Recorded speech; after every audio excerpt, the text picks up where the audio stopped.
লবণাক্ততার ভয়াল ছোবলে ক্ষয়ে যাচ্ছে ৬০ গম্বুজ মসজিদ। শত বছরের ইতিহাস বুকে ধারণ করে দাঁড়িয়ে থাকা স্থাপনাটি লবণাক্ততার ভয়াল ছোবলে কুপোকাত। উপকূলীয় অঞ্চলে লবণাক্ততার প্রভাব দিন দিন বাড়ছে, আর সেই চ্যালেঞ্জের মুখে পড়তে হয়েছে ঐতিহাসিক এই স্থাপনাটিকে। এবং আমরা বাইরে দেখতে পাচ্ছি যে মসজিদের ইটগুলোতে একটা লবণাক্ততার একটা প্রভাব দেখা যাচ্ছে।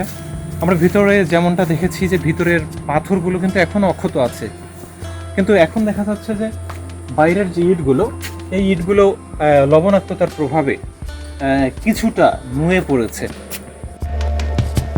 মূলত মাটিতে থাকা লবণাক্ত পানি প্রবেশ করে দেওয়ালের ভেতর। এই প্রক্রিয়াকে বলা হয় ক্যাপিলারি অ্যাকশন। এর ফলে দেয়ালে স্যাঁতস্যাঁতে ভাব তৈরি হয়। একসময় পানি শুকায়, কিন্তু লবণ থেকে যায়। এটাকে বলা হচ্ছে ইফ্লোরেসেন্স।